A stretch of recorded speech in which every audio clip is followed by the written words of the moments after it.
یا نبی اللہ وعلی آلک واصحابک یا نور اللہ۔ درود پاک پڑھنے کے بے شمار فضائل و برکات ہیں۔ سرکار دو عالم نور مجسم صلی اللہ تعالیٰ علیہ وسلم کا فرمان ہے، من صلی علی یوم الجمعۃ مئتی صلاۃ، جس نے مجھ پر جمعہ کے دن 200 بار درود پاک پڑھا، غفر لہ ذنب مئتی عام، اس کے 200 سال کے گناہ معاف ہو جائیں گے۔ صلو علی الحبیب صلی اللہ تعالی علی محمد صلی اللہ علیہ وسلم۔ قرآن پاک کی کچھ آیتیں اور ان آیتوں کا ترجمہ اور پھر اس کے تحت کچھ باتیں سیکھتے ہیں۔ آج قرآن پاک کی ایک آیت کو ہم سنیں گے، پارہ نمبر 21 ہے، سورہ احزاب ہے اور آیت نمبر ہے 23۔ لیکن اس آیت میں ایک شاندار عظیم شخصیت اور اس شخصیت کی زندگی میں ہونے والا ایک دردناک واقعہ، اس کو بھی جانیں گے، کیونکہ 18 ذوالحجہ حضرت سیدنا عثمان غنی رضی اللہ تعالیٰ عنہ خلیفۃ المسلمین امیر المؤمنین عثمان باحیا رضی اللہ تعالیٰ عنہ کا یوم شہادت ہے۔ آج انشاءاللہ قرآن پاک ہی کے ذریعے شان عثمان غنی رضی اللہ تعالیٰ عنہ سننے کی کوشش کریں گے۔ ایک ایسا واقعہ آپ کی لائف میں پیش آیا اور یوں سمجھے کہ جب بھی اس واقعے کو سنتے ہیں دل غمزدہ بھی ہو جاتا ہے، اور آپ کی مظلومیت، پھر آپ کا اللہ کی رضا پر راضی رہنا، آپ کا صبر کیسا تھا، یہ سب جاننے کو موقع ملتا ہے۔ اللہ قرآن مجید فرقان حمید میں ارشاد فرماتا ہے، من المؤمنین رجال صدقوا ما عاہدوا اللہ علیہ فمنہم من قضى نحبہ ومنہم من ينتظر وما بدلوا تبدیلا۔ ترجمہ کنز العرفان، مسلمانوں میں کچھ وہ مرد ہیں جنہوں نے اس عہد کو، یعنی اس وعدے کو سچا کر دکھایا جو انہوں نے اللہ سے کیا تھا، تو ان میں کوئی اپنی منت پوری کر چکا اور کوئی ابھی انتظار کر رہا ہے اور وہ بالکل نہ بدلے۔ سبحان اللہ۔ پیارے اسلامی بھائی، حضرت عثمان غنی رضی اللہ تعالیٰ عنہ عظیم صحابی رسول ہیں، مسلمانوں کے تیسرے خلیفہ ہیں، سابقین اولین، یعنی اعلان نبوت کے بعد جلد ہی ایمان قبول کرنے والوں میں سے ہیں۔ اسلام قبول کرنے میں آپ کا چوتھا یا 5واں نمبر ہے۔ اس سے آپ کو اندازہ ہوگا کہ ون آف دا ارلیسٹ، سب سے اولین اسلام قبول کرنے والوں میں حضرت عثمان غنی رضی اللہ تعالیٰ عنہ۔ عشرہ مبشرہ، یعنی جن 10 صحابہ کو جنت کی خوشخبری نبی پاک نے اپنی زبان مبارک سے عطا فرمائی، اعلیٰ حضرت ان کے بارے میں کہتے ہیں نا، وہ 10 جن کو جنت کا مژدہ ملا، یعنی وہ 10 شخصیات جن کو جنت کی خوشخبری ملی، وہ 10 جن کو جنت کا مژدہ ملا، اس مبارک جماعت پہ لاکھوں سلام۔ حضرت عثمان غنی از ون آف دیم۔ آپ بھی ان 10 خوش نصیب صحابہ میں سے ہیں۔ اچھا، پھر نبی پاک علیہ الصلوۃ والسلام کا ان پر اعتماد دیکھیں کہ پیارے آقا علیہ الصلوۃ والسلام نے ایک کے بعد اپنی دوسری صاحبزادی کا نکاح حضرت عثمان غنی رضی اللہ تعالیٰ عنہ سے کیا، یعنی کسی بھی نبی کی، صرف نبی پاک کی نہیں، کائنات میں is one and only in all universe, پوری دنیا میں کوئی ایک بندہ ایسا نہیں ہے حضرت عثمان غنی رضی اللہ تعالیٰ عنہ کے علاوہ کہ جن کے نکاح میں کسی بھی نبی کی 2 بیٹیاں آئی ہوں۔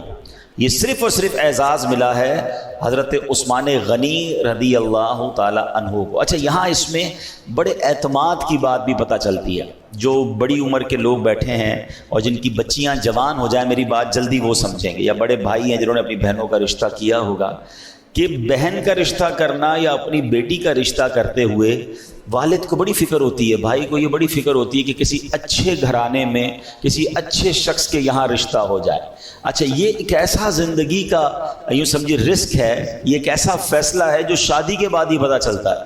کوئی بندہ ایسا نہیں ہوتا ہوگا کہ جو اپنی بیٹی کا رشتہ غلط آدمی سے کرے، اپنے طور پر اس نے چیک کر ہی لیا ہوتا ہے لیکن کہتے ہیں نا لفافہ کھلنے کے بعد ہی پتہ چلتا ہے کہ اندر سے کیا نکلا ہے۔ یہ شادی کے جتنے بھی جھگڑے ہیں جو شادی کے بعد معاذ اللہ طلاقیں ہو جاتی ہیں یا ظلم زیادتی کی داستانیں ہم سنتے ہیں، ایسا نہیں ہر جگہ مرد ہی غلط ہو، عورت کی بھی غلطی ہوتی ہے، لیکن دونوں خاندان اپنے طور پر پوری انکوائری نارملی کر لیتے ہیں۔ بہت کم لوگ ہوں گے جو نہیں کرتے، لیکن پتہ نہیں کیا ہوتا ہے کہ اس سے پہلے اتنے اچھے طریقے سے لوگ مل رہے ہوتے ہیں، اتنا پیار سے مل رہے ہوتے ہیں، جب بھی ملیں بڑے بااخلاق ہوتے ہیں، اور شادی کے بعد اصل کہانی کھلتی ہے کہ بھائی اندر سے نکلا کیا۔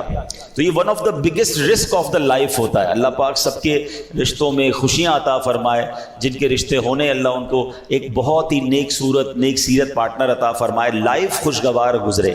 لیکن یہ ہوتا ہے، لیکن ایک باپ اپنی بیٹی کا کہیں رشتہ کرے اور اس بیٹی کا انتقال ہو جائے، اب وہی والد اپنی دوسری بیٹی جس گھر میں دے اسی گھر میں دے، تو آپ سوچیں کہ پہلی بیٹی کے ساتھ کتنا شاندار ایکسپیرینس ہوا ہوگا، کتنا شاندار برتاؤ انہوں نے کیا ہوگا کہ اپنی دوسری بیٹی بھی اگر بندہ اسی کے گھر میں دے دے۔ تو حضرت عثمان غنی رضی اللہ تعالیٰ عنہ کی یہاں پر کتنی بڑی شان ہے کہ سرکار دو عالم علیہ الصلوۃ والسلام کی ایک صاحبزادی جب حضرت عثمان غنی رضی اللہ تعالیٰ عنہ کے نکاح میں جاتی ہیں تو نبی پاک علیہ الصلوۃ والسلام ان کا انتقال ہو جاتا ہے، پھر پیارے آقا علیہ الصلوۃ والسلام اپنی دوسری بیٹی ان کے نکاح میں دیتے ہیں، اور اس طرح کا فرمان بھی ملتا ہے جس کا مضمون ہے کہ میری 40 بیٹیاں ہوتی اور ایک کے بعد، یعنی یہ یاد رہے کہ ایک وقت میں 2 بہنیں کسی کے نکاح میں نہیں آ سکتی، ٹھیک ہے، یہ جائز نہیں ہے، مگر ایک کے بعد ایک کا انتقال ہو اور دوسری بیٹی دی جائے تو آپ فرماتے ایک کے بعد مجھے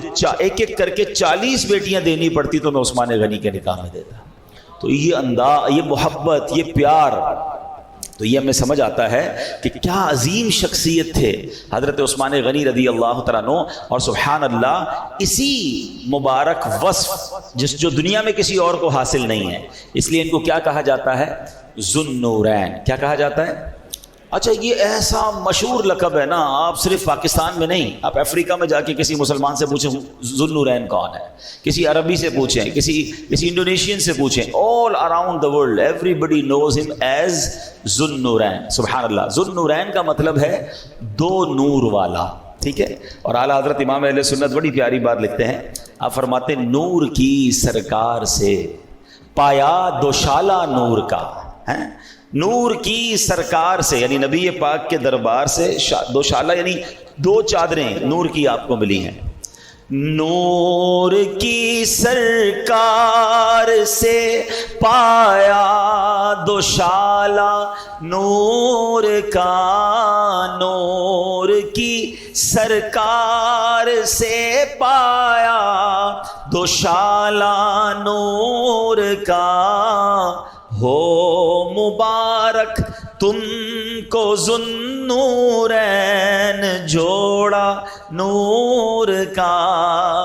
تو نبی پاک کے در سے 2 نور کی چادریں عطا ہو گئی اور آپ ذو النورین بن گئے۔ اچھا صرف انسانوں میں آپ ذو النورین نہیں ہیں، مشہور مولا کائنات مولا علی کرم اللہ تعالی وجہ الکریم۔ اب یہاں ان خلیفۃ المسلمین صحابہ کرام میں آپس میں پیار دیکھیں۔ مولا علی فرماتے ہیں کہ عثمان وہ ہیں کہ انہیں فرشتے ذو النورین کہتے ہیں، رسول اللہ صلی اللہ علیہ وسلم کے داماد ہیں، پیارے آقا علیہ الصلوۃ والسلام نے انہیں جنت کی بشارت دی ہے۔ یہ کون کہہ رہا ہے؟ مولا علی شیر خدا کرم اللہ تعالی وجہ الکریم فرماتے ہیں نبی کے نور 2 لے کر وہ ذو النورین کہلائے، نبی کے نور 2 لے کر وہ ذو النورین کہلائے، انہیں حاصل ہوئی یوں قربت محبوب رحمانی۔ اب یہ چھوٹا سا کنفیوژن کہہ لیں، مسئلہ بھی حل ہو رہا ہے۔ ہر آدمی ذو النورین کس کو کہتا ہے؟ حضرت عثمان غنی کو۔ ذرا زور سے نام لے لیں، حضرت عثمان غنی رضی اللہ عنہ۔ سبحان اللہ، ٹھیک ہے، کیا عظیم ہستی ہے۔ اب کوشچن یا کنفیوژن یہ کریٹ کی جاتی ہے کہ جناب نبی پاک نور تھے یا نہیں تھے؟ مجھے ایک بات بتائیں، جس کی 2 صاحبزادیاں کسی کے نکاح میں آ جائیں وہ ذو النورین ہو جائے تو خود نبی پاک کے نور کا عالم کیا ہوگا؟ تو یہ لفظ ذو النورین ہی اس کنفیوژن کو کلیئر کر رہا ہے کہ سبحان اللہ میرے آقا تو وہ ہیں کہ جس پر نظر فرما دے اسے نورانی فرما دیتے ہیں۔ نور والا آیا ہے، نور لے کر آیا ہے سارے عالم میں، یہ دیکھو کیسا نور چھایا، میرے آقا نے تو اس عالم کو جگمگا دیا۔ تو نبی پاک الحمدللہ اللہ کی عطا سے ہیں وہ نور والے ہیں کہ سبحان اللہ سارے عالم کو آپ نے جگمگایا. سبحان اللہ. اب چلتے ہیں حضرت عثمان غنی رضی اللہ تعالیٰ عنہ نے کتنے سال خلافت کی.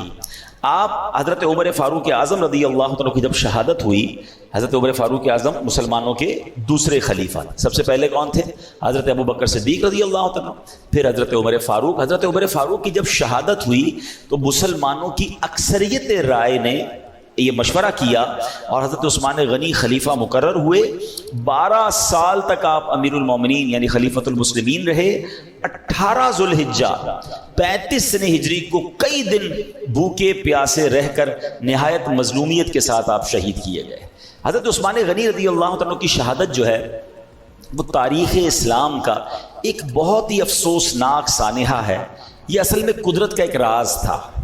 ہاں، جو میں نے قرآن پاک کی آیت پڑھی ہے نا، اب آپ کو میں سمجھاؤں گا. یہ قدرت کا ایک راز تھا جو ہو کر رہنا تھا. پچھلی آسمانی کتابوں میں بھی یہ ذکر موجود تھا اور پیارے آقا علیہ الصلوۃ والسلام نے کئی بار غیب کی خبر دیتے ہوئے بتا دیا تھا کہ حضرت عثمان غنی جو ہے وہ شہید ہوں گے. اور حضرت عثمان غنی رضی اللہ تعالیٰ کی شہادت تاریخ اسلام کا وہ پہلا موقع تھا کہ جب مسلمانوں کا اتحاد ٹوٹا. ایک غیر مسلم تھا، یہ اس کی سازش تھی، اور اسی سازش کے نتیجے میں مصر کے کچھ لوگوں نے بغاوت کی. حضرت عثمان غنی رضی اللہ تعالیٰ عنہ کے گھر کا گھیراؤ کیا. 40 دن تک آپ کو بھوکا پیاسا قید رکھا گیا، مظلومیت کے ساتھ شہید ہوئے. آپ کی شہادت سے ہمیں بہت کچھ سیکھنے کو ملتا ہے. ہم نے جو پارہ 21 کی سورہ احزاب کی 23ویں آیت سننے کی جو ہم نے سعادت پائی ہے، آپ ذرا اس آیت کو ایلوبریٹ کرتے ہیں، مزید سمجھتے ہیں. آیت کریمہ کی ذرا مختصر وضاحت سنیے گا. من المؤمنین رجال صدقوا، مسلمانوں میں کچھ مرد وہ ہیں جنہوں نے سچا کر دکھایا. ما عاہد اللہ علیہ، کیا سچا کر دکھایا؟ اس وعدے کو، اس عہد کو جو انہوں نے اللہ سے کیا تھا. علماء تفسیر فرماتے ہیں کہ حضرت عثمان غنی، حضرت طلحہ، حضرت سعد بن زید، سیدنا امیر حمزہ رضی اللہ تعالیٰ اور حضرت مصعب بن عمیر اور دیگر صحابہ کرام نے اپنے آپ پر یہ وعدہ لے لیا تھا، عہد کیا تھا کہ ہم نبی پاک علیہ الصلوۃ والسلام کے ساتھ آخر وقت تک رہیں گے، ان کی بات، ان کو فالو کریں گے، ان کا ساتھ دیں گے یہاں تک کہ ہم شہید کر دیے جائیں.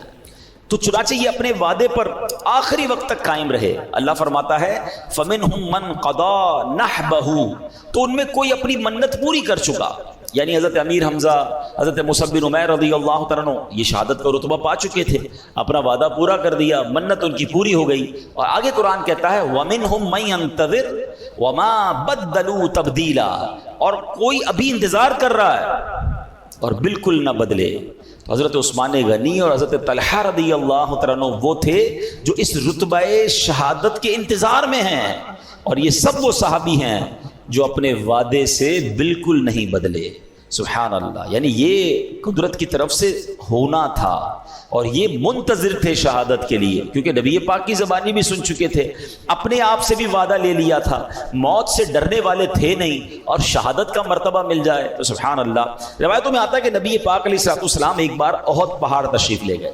آپ میں سے جو مدینے پاک گئے ہیں انہوں نے احد پہاڑ ضرور دیکھا ہوگا، اور جو نہیں گئے میں دعا کرتا ہوں اللہ پاک ہم سب کو جلدی جلدی مدینے کی حاضری عطا فرمائے. بلکہ جو گئے ہیں اللہ انہیں بھی عطا فرمائے، کیونکہ جو ہو کر آتا ہے اسے اور محبت بڑھ جاتی ہے. مدینہ مکہ وہ شہر ہے جس نے نہیں دیکھا وہ بھی تڑپ رہا ہے، جس نے دیکھ لیا وہ اور تڑپ رہا ہے. شربت دید نے ایک آگ لگائی دل میں، تپش دل کو بڑھایا ہے بجھانے نہ دیا. دل میں آگ اور بڑھ جاتی ہے، محبت اور بڑھ جاتی ہے. تو جبل احد جو ہے وہ بہت بڑا پہاڑ ہے، اور یہ پہاڑ کے بارے میں بتایا جاتا ہے کہ آل ٹوگیدر یہ 9 میل لمبا پہاڑ ہے. یہ پورا سمجھ رینج آف ماؤنٹینز ہے. اور یہ احد پہاڑ کے بارے میں نبی پاک علیہ الصلوۃ والسلام فرماتے ہیں، جس کا مضمون ہے کہ احد مجھ سے محبت کرتا ہے، میں احد سے محبت کرتا ہوں، اور یہ میرے ساتھ جنت میں جائے گا. اب ذرا غور کیجئے، پہاڑ نبی پاک سے محبت کر رہا ہے، پیارے آقا فرماتے ہیں ہم اس سے محبت کرتے ہیں اور یہ جنت میں بھی ہمارے ساتھ جائے گا. اب علماء نے اس میں بڑی پیاری ڈیبیٹ کی اس حدیث کے تحت. مجھے بتائیے، پہاڑ تو بے جان ہوتا ہے نا، پتھر ہوتا ہے، پتھر محبت کر رہا ہے نبی پاک سے تو جنت میں جائے گا، تو اگر امتی نبی پاک سے محبت کرے گا تو وہ جنت میں کیوں نہیں جائے گا؟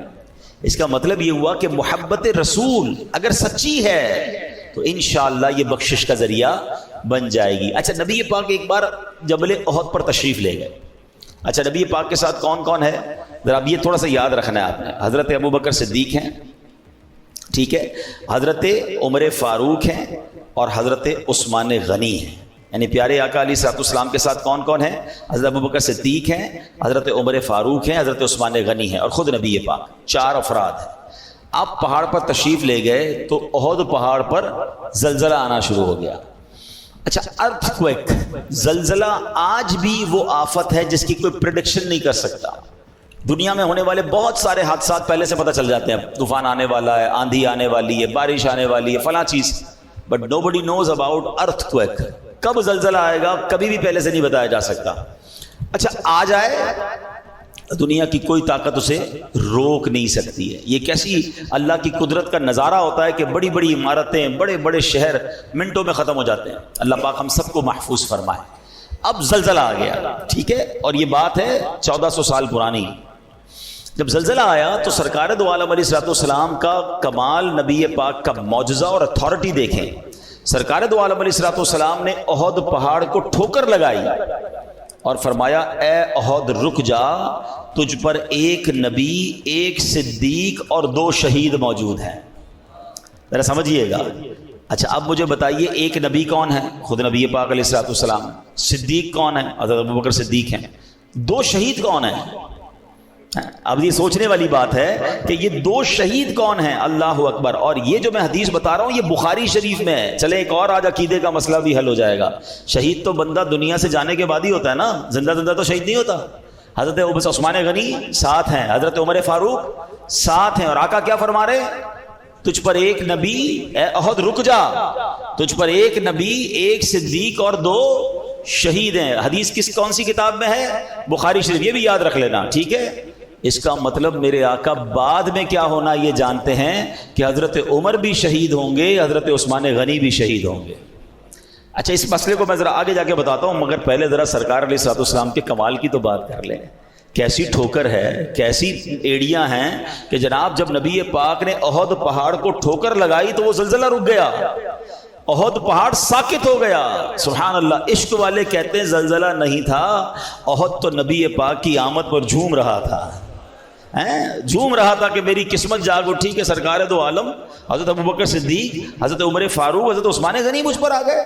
مگر سائنٹیفکلی ہم کیا کہیں گے؟ جناب زلزلہ تھا اور نبی پاک کی ٹھوکر سے رک گیا۔ آئے ہائے، سرکار دو عالم علیہ الصلوۃ والسلام ایسا معجزہ دکھائیں اور سیدی اعلیٰ حضرت کا قلم خاموش رہ جائے۔ آپ کہتے ہیں ایک ٹھوکر سے احد کا زلزلہ